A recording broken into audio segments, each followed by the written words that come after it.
গল্পের সুর চ্যানেলে আমি রোমানা নূপুর এখন আপনাদের পড়ে শোনাব নরেন্দ্রনাথ মিত্রের লেখা একটি গল্প, পরীক্ষা। মন্টুদা, কতকাল বাদে তোমাকে ফের চিঠি লিখতে বসেছি। তোমাকে লেখা আমার আর উচিত নয়, কিন্তু লিখতে বসে অভ্যেসবশে তোমার নামটাই কলমের মুখে এসে গেল, তাই বসিয়ে দিলাম। অন্য কল্পিত নাম দিয়ে লাভই বা কী? একটা খবর দিচ্ছি, এবার আমি ফের পরীক্ষা দেওয়ার জন্য তৈরি হচ্ছি। যদি হঠাৎ মরে টরে না যাই, তাহলে এবার পরীক্ষা দেবই। এবার আর আমাকে কেউ আটকাতে পারবে না। এক্সামিনাররা হয়তো পাসমার্ক দেবেন না, কিন্তু তাতে কে এসে যায়? তোমার দেওয়া সেই পুরনো ফাউন্টেন পেনটা নিয়ে বীরাঙ্গনার মতো আমি তো পরীক্ষার হলে গিয়ে হাজির হতে পারবো। তোমার পেনের কথাটা আজ নতুন করে মনে পড়ল মন্টুদা। গোপন করব না, মনে করার সঙ্গে সঙ্গে কিসের জন্য একটা খোঁচাও লাগলো। কিসের খোঁচা? কিসের আবার? আমার নিজের হাতে কলমটাই কাগজে না বিঁধে উল্টে বুকে এসে লেগেছে। তাছাড়া আর কারো আমাকে একটা চিমটি পর্যন্ত কাটবার সাধ্য নেই। আমি এখন কংক্রিটের মতো শক্ত হয়ে গেছি মন্টুদা। তুমি যে ঠাট্টা করে বলতে ননির মতো শরীর, মাখনের মতো মন, তার নেই। এই 6 বছরে আমি অনেক বদলে গেছি। তুমি হয়তো অবাক হয়ে ভাবছ কোন পরীক্ষা নিয়ে আমার এত বড়াই। MA, বিএর, না IAS, WBAS? না, সেসব কিছুই নয়। আমি এবার আইএ পরীক্ষা দেব। সে যে 6 বছর আগে ম্যাট্রিকুলেশন পাশ করেছি, তারপর দেব দেব করে আর দেওয়া হয়নি। এবার পরীক্ষাটা পণ্ড হতে বসেছিল, একটুর জন্য রক্ষা পেয়েছি।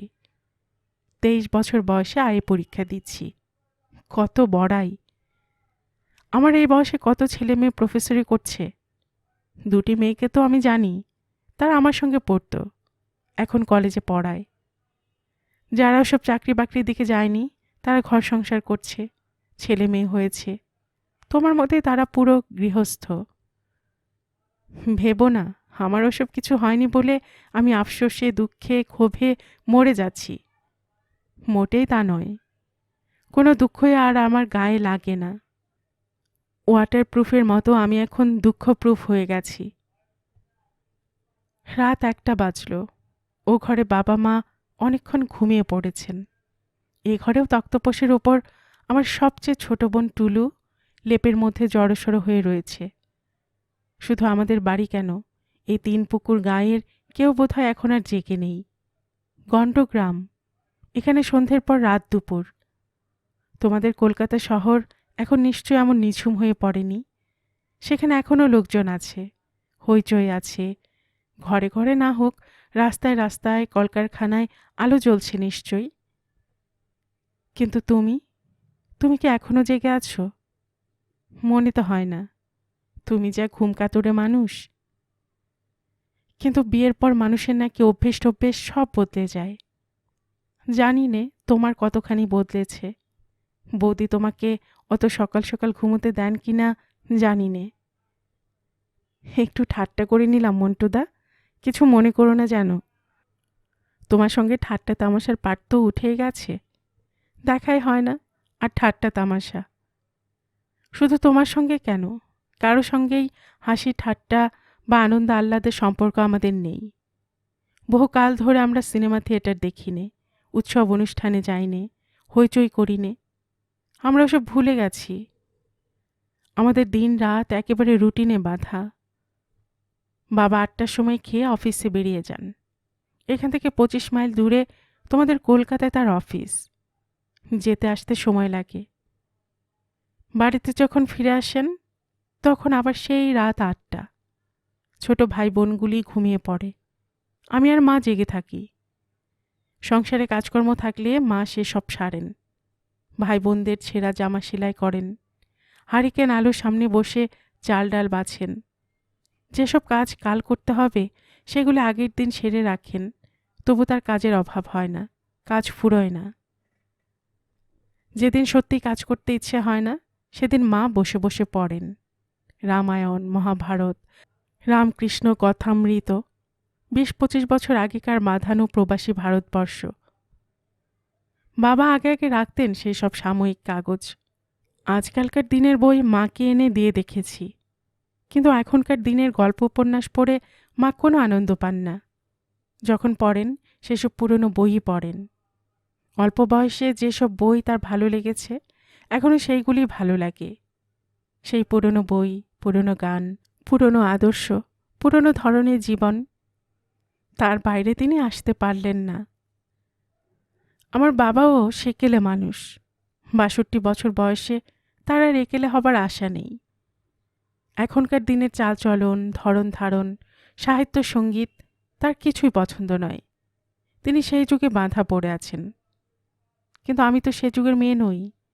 আমি যেমন আমার বাবা মাকে ভালোবাসি, তেমনি আমাদের এই আমলকেও ভালোবাসি। কিন্তু আমি কি ভালোবাসি না বাসি সে কথা আজ বলে লাভ কি? অন্তত তোমাকে বলে তো কোনো লাভ নেই।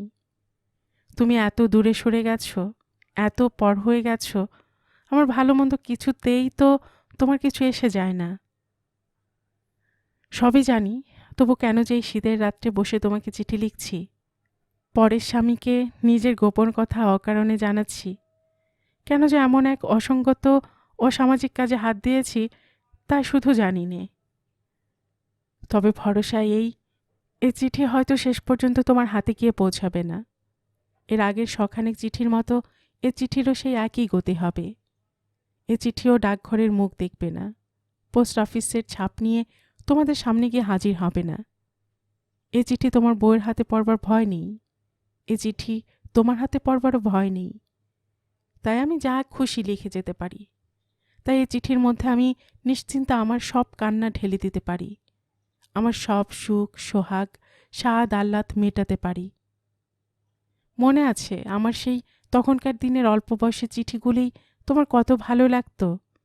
তুমি ভবিষ্যৎবাণী করতে, উষা তুমি কালে একজন লেখিকা হবে। কিন্তু তোমার বাণী ফলেনি। আমার জীবনে কি বা ফলেছে? লেখিকা হইনি আমি, সে পত্র লেখিকায় রয়ে গেছি। তফাতেই তখনকার দিনে চিঠির একজন পাঠক ছিল, এখনকার দিনে চিঠির কোনো পাঠক নেই। আমাদের সংসারে যেন হাসি নেই, উল্লাস নেই, আনন্দ নেই, উৎসব সব বন্ধ হয়ে গেছে। মাঝে মাঝে মনে হয় আমরা যেন সারা জীবন ধরে অসহ্য পালন করছি। মনে আছে তোমার এক জ্ঞাতি কাকা মারা যাওয়ার পর তুমি একদিন বড় বড় চুল দাড়ি নিয়ে আমাদের বাড়িতে এসেছিলে, খোঁটা দিয়ে বলেছিলে, উষা তোমরা বামুন, নিজেদের জাতের সুবিধে সুযোগ বেশ করে নিয়েছ, 11 দিনে তোমাদের অসহ্য শেষ, আর আমরা তা নই বলে 30 দিন ধরে আমাদের শাস্তি। মাছ নেই, মাংস নেই, ডিম খাওয়ার আনন্দ একেবারে নষ্ট হয়ে গেছে। আমি মাঝে মাঝে তোমার সেই দিনের কথাটা ভাবি। আমাদের সামাজিক অসহ্যের মেয়াদ মাত্র 11 দিন, সে কথা ঠিক। কিন্তু কোনো কোনো অসহ্য বাইরের দিক থেকে 11 দিনে শেষ হয়ে গেলেও ভেতরের অসহ্য যেন এক জন্মেও ফুরোতে চায় না। আমাদেরও তাই হয়েছে। 4 বছর আগে আমার দুটি ভাই কানু ছানু একই দিনে জলে ডুবে মারা যাবার পর আমাদের বাড়িরও সেই দশা হয়েছে। সমস্ত বাড়িটা যেন এক শোক সিন্ধু, বিষাদ সিন্ধু। বাবা মার কান্নাকাটি অনেকদিন আগেই থেমে গেছে। বাবা ঠিক আগের মতোই ডেইলি প্যাসেঞ্জারি করেন, সকালে যান, রাত্রে ফেরেন। ছুটির দিনটায় বাড়িঘর পরিষ্কার পরিচ্ছন্ন করেন। মা সেই রকমই রাঁধেন বাড়েন, সবাইকে খেতে দেন, মুখ বুজে সংসারের সব কাজ সারেন। বাড়ির দিক থেকে সবই সেই একরকম আছে, কিন্তু ভেতরে যেন কারুরই আর প্রাণ নেই। দুজনেই যেন কলের মানুষ, কোনো এক কারখানায় তৈরি। আমার যে পরপর 2 বছর পরীক্ষা দেওয়া হলো না, সে এই জন্যই। পরীক্ষার কথায় বাবা দীর্ঘ নিঃশ্বাস ফেলে বলেন, সংসারই শ্মশান হয়ে গেল, ভগবান আমাকে মহাপরীক্ষায় ফেলেছেন। ওদের মনের অবস্থা দেখে আমি আর এগোতে সাহস পেলাম না। তাছাড়া আমার মনের অবস্থায় কি ভালো ছিল? কানু ছানুকে কি আমি চোখের আড়াল করতে পারতাম? ওদের তো দিদেঅন্ত প্রাণ ছিল। সেই কানু ছানু অকালে চলে গেল, লুকিয়ে লুকিয়ে গায়ের বড় পুকুরটায় নাইতে গিয়েছিল। ছানু ডুবতে ডুবতে নাকি চিৎকার করেছিল, দাদা ধর ধর। কানু ধরেছিল ঠিকই, কিন্তু তুলতে আর পারল না। সবাই যখন ওদের তুলে আনলো, দেখা গেল দুজনে দুজনকে আঁকড়ে ধরে রয়েছে। অথচ একজন আরেকজনকে কি হিংসেটাই না করত। এমন দিন যেত না যেদিন ওদের মধ্যে মারামারি কাড়াকাড়ি লেগে না যেত। এই জন্য ওরা কত মার খেয়েছে, মার হাতে বাবার কাছে কত শাস্তি পেয়েছে। কিন্তু ওরা যে দুজনে দুজনকে ভালোবাসতো, শেষ দিনে ওরা তা গ্রাম শুদ্ধ লোককে জানিয়ে দিয়ে গেল। সন্তানের শোক তো আমার বাবা মা আগেও পেয়েছেন। আমার আগে যে দুটি ভাই বোন এসেছিল, আমি এসে পৌঁছাবার আগেই তারা চলে গিয়েছে। তবে এমন 13-14 বছরের হয়ে কেউ তো যায়নি। এমন আশা আকাঙ্ক্ষার দ্বীপ জেলে তাদের কেউ তো আর এক ফুতে সব নিভিয়ে দেয়নি। এই দুর্ঘটনা ঘটে যাওয়ার পর আমরা সবাই কেমন হয়ে গিয়েছিলাম জানো? আমরা যারা আছি তারাও যেন আর কেউ বেঁচে নেই। এক মহা শ্মশানে সবাই সব হয়ে পড়ে আছি। আমাদের কারো জীবনে ব্যক্তিগত কোনো আশা নেই, আকাঙ্ক্ষা নেই। সব কামনা যেন নষ্ট হয়ে গেছে। আমরা কবে কানু ছানুর পথের পথিক হব, কবে তাদের সঙ্গে গিয়ে মিলিত হব, শুধু সেই দিনের প্রতীক্ষা করা ছাড়া আমাদের যেন আর কিছু অবশিষ্ট নেই। মা তো একেবারে পাগলের মতো হয়ে গিয়েছিলেন। বাবার অস্থিরতা বাইরে থেকে তত বোঝা যেত না, কিন্তু চোখ মুখের দিকে একটু তাকালেই টের পাওয়া যেত ভেতরের মানুষটির আর কিছু নেই। বাবা মাঝে মাঝে বলতেন, ভগবানের কাছে কি দোষ করেছি যে তিনি এমন করে আমার সব কেড়ে নিলেন? আমার অনেক দোষ আছে। আমি অসামাজিক, অমিশুক। আমি আমার নিজের পছন্দ অপছন্দ ভালো মন্দ বোধ নিয়ে সোজা সরল পায়ে চলতে চাই। যারা সে পথের পথিক নয়, আমি তাদের এড়িয়ে চলি। কিন্তু যাকে পাপ বলে, অন্যায় বলে, আমি তো তা কোনোদিন করিনি। তবু কেন? তবু কেন? এ প্রশ্নের জবাব আমরা কেউ দিতে পারিনি। কাকাবাবু অবশ্য বলেন, দুর্ঘটনা কেন ঘটে তার কারণ খুঁজবার জন্য আমাদের ভগবানের পায়ের তলা পর্যন্ত যেতে হয় না। মানুষের আচার আচরণের মধ্যেই তার শিথিলতা, অসতর্কতার মধ্যেই তার মূল খুঁজে পাওয়া যায়। কাকাবাবুর কথা মনে আছে তোমার? বাবার অ্যাসিস্ট্যান্ট যতীন সমাদ্দার, তার কথা বলছি। কাকাবাবু বাবার ভাই বলতে ভাই, বন্ধু বলতে বন্ধু, সহকারী বলতে সহকারী। এমন পরম উপকারী তার আর কেউ নেই। কাকাবাবু বাবার জীবনের একমাত্র অ্যাচিভমেন্ট। বাবার চেয়ে বয়সে বছর 10-এর ছোট। অফিসে কি করেন না করেন, কতখানি জানেন না জানেন জানি নে, কিন্তু অফিসের বাইরে কাকাবাবু বাবার গার্জিয়ান। ওপর ওপর দেখতে গেলে দুজনের মতের মিল নেই। কাকাবাবু কমিউনিস্ট খেসা, পুরোপুরি না হলেও 12 আনা নাস্তিক, আর বাবা কংগ্রেসি। এই রাজনৈতিক দলের যত দোষ, যত মন্দই থাকুক, ওর ওপরে বাবার ভরসা। তিনি ঘোরতর আস্তিক। আর কি যে রক্ষণশীল তা তো তুমি দেখেই গেছো। আমাকেও দেখতে হয়েছে। বাবা আগে যা করতেন না, এখন তাও করেন। মন্ত্র তন্ত্র, দ্রব্যগুণ, ঠিকুজি কোষ্ঠী, সংসারের সব বস্তুতে বাবার বিশ্বাস এসে গেছে। শুধু নিজের উপরে বাবার কোনো বিশ্বাস নেই। দুজনের মধ্যে এত যে তফাৎ, তবু ওদের বন্ধুত্ব নষ্ট হয়নি। বাবা বলেন, যতীনের মতো মানুষ আমি আর দেখিনি। কাকাবাবু বলেন, পরেশদার মতো মানুষ হয় না। দুজনে দুজনের মধ্যে কি দেখেছেন ওরাই জানেন। তবে এইটুকু বুঝতে পারি, শুধু মতভেদ দেখেননি। এই কাকাবাবু আমাকে ফের কিছুদিন ধরে খোঁচাচ্ছিলেন, তুই পরীক্ষাটা দিয়ে ফেল উষা, তোর পরীক্ষাটা না দেওয়ার কোনো মানে হয় না। তুই যা পড়াশোনা করেছিস তাতে চেষ্টা করলে। আমি হেসে বলি, একেবারে MA PhD হয়ে যেতে পারি। কি যে বলেন কাকাবাবু, এই বুড়ো বয়সে পরীক্ষা দিতে গেলে সবাই যে হাসবে। আমার ছোট বোনের বয়সী সব মেয়ের সঙ্গে। কাকাবাবু বলেন, কথায় তো আমার বড় মাসি হয়েছিস। কত বাপ ছেলের বয়সীর সঙ্গে পরীক্ষায় বসছে, কত মা মেয়ের বয়সীর সঙ্গে পরীক্ষা দিচ্ছে, তাতে কি এসে যায়? কাকাবাবু উৎসাহ দিয়ে চললেন। তিনি আমাদের বাড়িতে এলেই আমরা উৎসাহ পাই। তুমি চলে যাওয়ার পর থেকেই কাকাবাবুই একমাত্র আমাদের বাড়ির অতিথি। বাইরের বৃহৎ পৃথিবীর একমাত্র আগন্তুক। এই প্রৌঢ় ছোটখাটো মানুষটিকে দেখলে আমার দুটি ছোট বোন কি যে খুশি হয়ে ওঠে তা তুমি ভাবতেও পারবে না। তার ওর পিঠে বুকে তেল মাখিয়ে দেয়, কে কগাছা পাকা চুল তুলে দেবে তাই নিয়ে ওদের মধ্যে রেষারেষি শুরু হয়। ওরা যে ওকে নিয়ে কি করবে ভেবে পায় না। দুঃখে সুখে অমন যে কালিমাখা আমার মায়ের মুখ, সেখানেও একটু যেন হাসির ঝলক দেখা যায়। আগে আগে বেশি আসতেন, আজকাল মাসে 2-1বারের বেশি ওর আসা হয় না, কিন্তু কোনো মাস বাদ যায় না। একটি রবিবার তিনি যেন আমাদের এখানে না কাটিয়ে থাকতে পারেন না। দেখে মনে হয় আমাদের এই আনন্দ উৎসবহীন গরিবের সংসারই ওর সবচেয়ে বড় রিক্রিয়েশনের রঙ্গমঞ্চ। উনি কোনোবার মাছ নিয়ে আসেন, কোনোবার তরি তরকারি, আমের দিনে আম, লেবুর দিনে লেবু, আর আমার বেলায় উনি বই আর মাসিক পত্রিকার যোগানদার। অথচ কাকাবাবুর অবস্থা তো সচ্ছল নয়। বাবার চেয়েও কম মাইনে পান, কলকাতায় পার্সি বাগানে বাসা ভাড়া দিয়ে থাকেন। ওরও স্ত্রী আছে, ছেলে মেয়ে আছে। তবু আমাদের জন্য যে এত খরচ উনি কী করে করেন, কী করে পারেন, আমরা ভেবে অবাক হয়ে যাই। ওর এসব বাড়াবাড়ির জন্য বাবা ওকে প্রায়ই ধমকান। কাকাবাবু হেসে বলেন, অমনিতেই তো কত আমার লাখ টাকা জমা হচ্ছে, ওদের জন্য 2টো কপি কি 1 ডজন লেবু আনলে আমি যদি দেউলিয়া হয়ে যাই তো হব।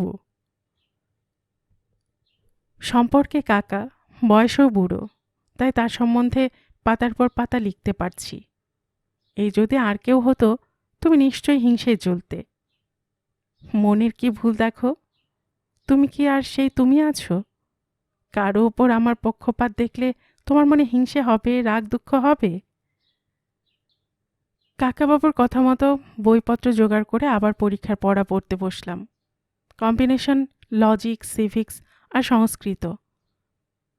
কাকাবাবু বাবাকে থমকে গেলেন। তোমার হাহুতাশ জপতপ কিছুদিন মুলতবি রেখে মেয়েটাকে একটু সাহায্য করো, পড়াটা দেখিয়ে দাও। কাকাবাবুর ধমকেই হোক আর নিজের বিবেচনাতে হোক, অফিস থেকে ফিরে বাবা আমাকে পড়াতে লাগলেন। প্রথম প্রথম আমি বাবার কাছে বিশেষ ঘেঁষতে চাইতাম না। কেন চাইতাম না তা তুমি জানো। বাবাই আমার সব দুঃখের মূল। তিনি আমাকে সুখী হতে দেননি। আমি যা পেতাম তিনি তা আমাকে পেতে দিলেন না। সে কথা আমি ভুলব কী করে? কিন্তু বাবা দেখলাম ভুলে গেছেন। আমি না গেলেও তিনি আসেন। যে তক্তপোষের ধারে বসে আমি পড়ি, তিনি রোজ সেখানে এসে বসেন। নিজেই গরজ করে সব বলে দেন, ভুল শুধরে দেন। আমার অনিচ্ছা দেখে মা একদিন আমাকে ডেকে বললেন, উষা, আমার কথা শোন, ওকে আর দুঃখ দিস না। শোকে তাপে মানুষটি কি হয়ে গেছে দেখতে পাচ্ছিস তো। এখন তোদের মুখ চেয়েই ওর বেঁচে থাকা। তোরা ছাড়া আর ওর কে আছে বল? আমি ভেবে দেখলাম মা ঠিকই বলেছেন। যা হবার তা তো হয়ে গেছে। বাবার সঙ্গে শত্রুতা করে আমার লাভ কি? বরং তিনি যদি আমার পরীক্ষার ব্যাপারে সাহায্য করেন তাতে সুবিধেই হবে। বাবা ছাড়া কোনো একটা কথা জিজ্ঞাসা করার দ্বিতীয় লোক তো আর নেই। পড়াশুনে আমার মনোযোগ আর আগ্রহ দেখে বাবার উৎসাহ আরও বেড়ে গেল। বিদ্যা তো আর কম নয়। সেকালকার দিনের বিএ, বিএল প্র্যাকটিস করলে এতদিনে অবস্থায় ফিরিয়ে ফেলতে পারতেন, কিন্তু বলতে কইতে পারেন না। আর ঝানু উকিল হতে হলে যেরকম কূটবুদ্ধির দরকার হয় তা তার কোনো দিনই হবে না বলে আর ও পথে গেলেন না। তারই ফলে কত পথে পথে যে তাকে জীবনভর ঘুরতে হলো তার ঠিক নেই। এখন মার্চেন্ট অফিসের অ্যাকাউন্টেন্ট। সে অফিসেও যতখানি উন্নতি হতে পারত তা কি বাবার হয়েছে? মা বলেন, কি আর হবে, অফিসই হোক আর আদালতই হোক, বুদ্ধি ছাড়া কোথাও কিছু হয় না।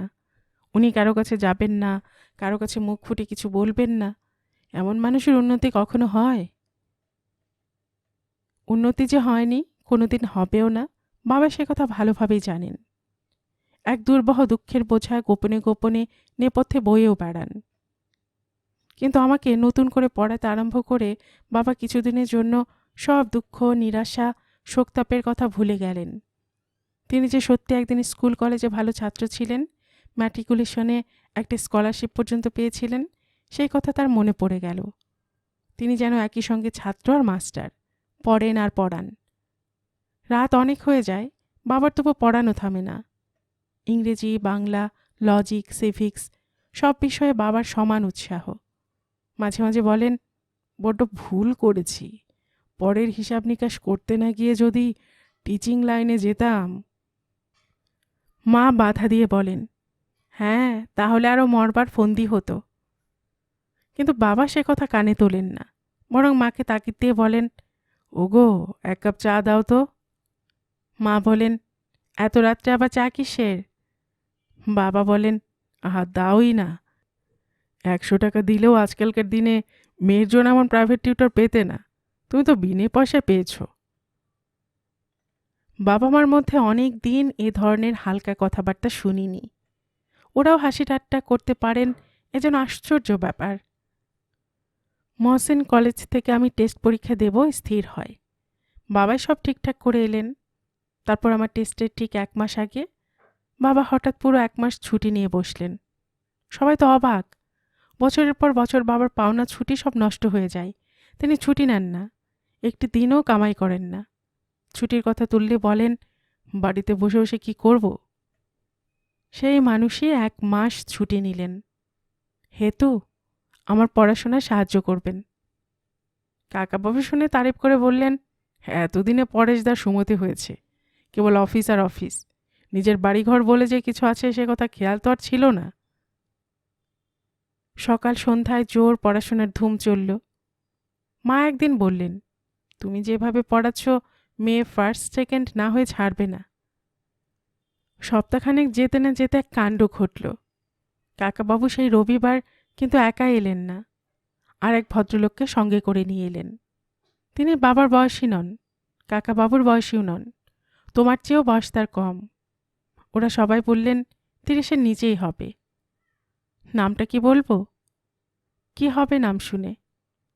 তিনি জাতে বামুন, পদবিতে চক্রবর্তী, আমাদের পাল্টি ঘর, লাইফ ইন্স্যুরেন্স অফিসে ভালো চাকরি করেন। সংসারে মা ছাড়া কেউ নেই, ছেলেই কর্তা। মা সব খুঁটে খুঁটে শুনলেন। বাবা, মা ও কাকাবাবুর ধমকে আমাকে তার সামনে যেতে হলো, 2-একটা কথার জবাবও দিতে হলো। দিন 2 বাদে কাকাবাবু খবর দিলেন আমাকে নাকি ওদের খুব পছন্দ হয়ে গেছে। আমি বললাম, হোক গিয়ে, আমার তো পছন্দ হয়নি। ওসব কথা তোমরা মোটেই চিন্তা করো না, আমি কখনো বিয়ে করব না। তাছাড়া আমার সামনে পরীক্ষা, ওসব নিয়ে মাথা ঘামাবার সময় কোথায়? কিন্তু মাথা তো আমাকে ঘামাতে হবে না। মাথা যারা ঘামাবার তারাই ঘামাতে লাগলেন। আমার কথা কে শোনে? এমন যে কাকাবাবু, তিনি পর্যন্ত আমার বিপক্ষে। পাত্রপক্ষের দাবি দেওয়া নেই, সব রকম বিবেচনা আছে। এমন সুযোগ ছেড়ে দেওয়া উচিত নয়। ওরা অঘ্রাণে বিয়ে দিতে চান, এখন কন্যাপক্ষ তৈরি হতে পারলেই হয়। বাবা বললেন, নিশ্চয়ই তৈরি হব। আমার 3 সপ্তাহ ছুটি এখনও হাতে আছে, আরও 2 সপ্তাহ বাড়িয়ে নিতে পারবো। প্রভিডেন্ট ফান্ড থেকে লোনটা নিশ্চয়ের মধ্যে পেয়ে যাব। টাকা যদি হাতে আসে, জিনিসপত্র কিনতে আর কদিন লাগে, বিশেষ করে যতীন যখন আছে, ও আমার একাই 100। বাবা যেন জীবনে নতুন উৎসাহ, নতুন উদ্যম ফিরে পেয়েছেন। আমাকে পড়ানোটা তিনি বন্ধ রাখলেন। আমার পড়া, পরীক্ষা দেওয়াটা এখন আর জরুরি নয়, তার চেয়ে জরুরি ব্যাপার এসে গেছে। পরীক্ষার চেয়ে তাতে উৎসব সমারোহ অনেক বেশি। ওরা সবাই তাই নিয়ে মেতে উঠলেন। আমার ইচ্ছার বিরুদ্ধে এর আগেও যে আমাকে কেউ কেউ এসে না দেখে গেছেন তা নয়, দেখে পছন্দও করেছেন। কিন্তু শেষ পর্যন্ত দেনা পাওনার জন্যই হোক কি কুলশীল রাশি নক্ষত্রের জন্যই হোক, শুভ কাজটা আর হয়ে ওঠেনি। এবারকার তোড়জোড় দেখে মনে হলো অঘটনটা নির্ঘাত ঘটে যাবে। কিন্তু আমি বারবার বাধা দিয়ে বলতে লাগলাম, না না না। মা আমাকে ধমক দিয়ে বললেন, না কেন শুনি? তুই আর কিসের আশে বিয়ে না করে বসে থাকবি? সে তো বিয়ে থা করে সুখী হয়েছে, তুই কেন চিরজীবন দুঃখের আগুনে পুড়বি, হতভাগী? আমি বললাম, সেজন্য নয় মা, তার জন্য নয়। মা বললেন, তবে কিসের জন্য শুনি? বললাম, অমনি, ওসব আমার ভালো লাগে না, ওতে আমার দরকার নেই। মা বললেন, একগুঁয়ে মেয়ে তোমার দরকার না থাকতে পারে, আমাদের আছে।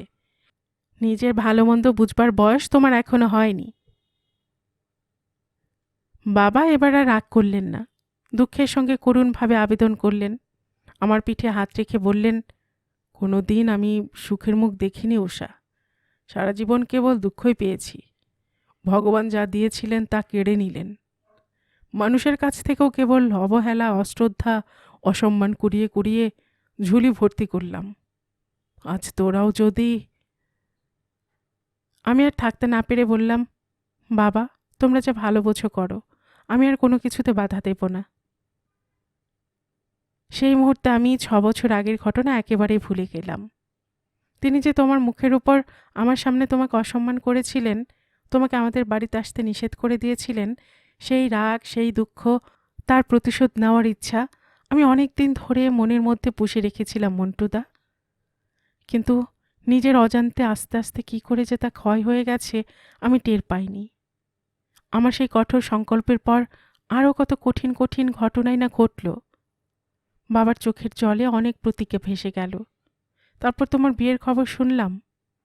তোমাকে দোষ দিইনি, তুমি বা কতদিন অপেক্ষা করবে। আমার যা পারা উচিত ছিল তা তো আমি পারিনি। আমি তো আর বাবার আশ্রয় ছেড়ে তোমার হাত ধরে বেরিয়ে আসতে পারিনি, লুকিয়েও চলে আসিনি। আমি শুধু ভেবেছি, তোমাকে লিখেছি 2 দিন বাদে সব ঠিক হয়ে যাবে। তাছাড়া বাবা নিজেও তো আমাদের পথ থেকে সরে যেতে পারেন, তারও তো যাবার বয়স হয়েছে। কিন্তু তিনি তো গেলেন না। যাদের যাবার কথা নয় তারা চলে গেল। তুমিও ভাবলে সময় গেল, যৌবন গেল, আর কেন? বাবা বিয়ের সম্বন্ধ পাকাপাকি করবার আগে তোমাদের চুচোড়ার ভট্টাচার্য মশাইয়ের কাছে গেলেন। তিনি নামকরা জ্যোতিষী। সব গুণে গেথে রাশিচক্রের হিসেব মিলিয়ে বলে দিলেন এ বিয়ে হবেই, এমন রাজজোটক নাকি আর হয় না। বাবা শুনে খুব খুশি। মাকে এসে বললেন, কেমন, আমি তোমাকে বলিনি এর আগে? বলিনি ছেলেটির লক্ষণ টক্ষণ বেশ ভালো মনে হচ্ছে? জানো, ভট্টাচার্য মশাই কত অদ্ভুত অদ্ভুত সব কথা বললেন। সব মিলে গেল, একেবারে ছেলের নামের আদ্যক্ষর পর্যন্ত। এত যখন মিল, অন্ত কি মিলনান্তক না হয়ে যায়? বাবার কাকাবাবু দুজনে মিলে টাকার জোগাড় করতে লাগলেন। প্রভিডেন্ট ফান্ড থেকে যত তাড়াতাড়ি যত বেশি লোন আদায় করা যায় তা করলেন। কিন্তু তাতেও তো বিরাট কর্মকাণ্ডের সব ব্যয় সংকুলন হবে না। তাই দুজনের হাঁটাহাঁটি ঘোরাঘুরি চলতে লাগলো। এদিকে শ্যাকরা এসে আমার হাতের মাপ, আঙুলের মাপ, গলার মাপ নিল। হাড়, চুড়ি, কানপাশার ডিজাইন মাই পছন্দ করে দিলেন। বাবার এক মুহূর্ত অবসর নেই। সারা ছুটিটা শুধু ছুটোছুটি করে কাটালেন। বাড়ির চারিদিকে যত আগাছা গজিয়ে উঠেছিল সব সাফ করলেন। দক্ষিণের দিকে যে মরা কাঁঠাল গাছটা অশুভ অলক্ষণে মূর্তি ধরে দাঁড়িয়েছিল, লোক লাগিয়ে তাকে সমূলে তুলে ফেললেন। উঠোন, বাড়িঘর সব ঝকঝক তকতক করতে লাগলো। 2 দিন বাদে বিয়েবাড়ি হবার জন্য যেন একেবারে মুখ বাড়িয়ে রয়েছে। তারপর ওদের যেদিন সদল বলে পাকা দেখতে আসবার কথা, সেদিন সকালে ট্রেনে কাকাবাবু দেখলাম কলকাতা থেকে একা এলেন। মুখখানা কালো, মুখখানা ভার ভার। বাবা ছুটে গিয়ে বললেন, কি হলো যতীন, তুমি একা যে? ওরা সব কোথায়? ওরা কি পরের ট্রেনে আসছেন? কাকাবাবু রাগে ফেটে পড়লেন, না, তারা কেউ আসছে না, তারা জাহান্নামে গেছে। তারপর আস্তে আস্তে সবই জানা গেল। বরপক্ষ শুধু কাকাবাবুর সার্টিফিকেটে বিশ্বাস করেননি, তারা গোপনে আমার স্বভাব চরিত্র সম্বন্ধে খোঁজও নিচ্ছিলেন। 6 বছর আগে আমি যে আমার প্রাইভেট টিউটর একটি কায়েতের ছেলের সঙ্গে বেরিয়ে যাওয়ার মতলব করেছিলাম, সেই অতীত যুগের গোপন তথ্য তারা কবর খুঁড়ে বের করেছেন। বাবা বলতে লাগলেন, কে আমার এই মহাশত্রুতা করল? কে? আমি তো কারো কোনো ক্ষতি করিনি, তবু কেন আমার এই সর্বনাশ করল তারা? জানি না কে বলেছেন, 3 পুকুরের কেউ হতে পারে, তোমাদের চুচুর আরও কেউ জানাতে পারেন। বাবা বলতে লাগলেন, আর কেউ নয়, আমার মেয়েই হয়তো গোপনে ওদের চিঠি লিখে সব ভেস্তে দিয়েছে। আমার ঘরের মধ্যে আমার শত্রু। তিনি ভেবে দেখলেন না কেন, কোন স্বার্থে আমি নিজের কলঙ্কের কথা ওদের লিখব? এ বিয়ে ভেস্তে দিলে তোমায় কি ফিরে পাওয়ার পথ আছে মন্টুদা? কাকাবাবু বাবাকে প্রচণ্ড ধমক দিয়ে বললেন, ছি পরেশদা, তোমার কি মাথা খারাপ হয়েছে? বাবা খুবই ভেঙে পড়েছেন। পরম সুখেও তার এই দশা হয়নি। আমাকে পড়াবার মতো উৎসাহ আর তার নেই। তিনি ফের অফিস জয়েন করেছেন। হার্টের অবস্থা দেখে ডাক্তার তাকে বারণ করেছিলেন, তিনি শোনেননি, বলেছেন বাড়িতে বসে থাকলে আমি পাগল হয়ে যাব। আমি বা বসে থেকে কি করব? টেস্ট দিয়েছি, কলেজ থেকে পরীক্ষা দেবার অনুমতি পেয়েছি। এত পরীক্ষার পর এ পরীক্ষাটা না হয় দিয়েই ফেলি। তুমি কি বলো? গল্পের সুর চ্যানেলে এতক্ষণ আপনারা শুনছিলেন নরেন্দ্রনাথ মিত্রের লেখা একটি গল্প, পরীক্ষা। আর এতক্ষণ গল্প পাঠে আমি আপনাদের সাথে ছিলাম রোমানা নূপুর।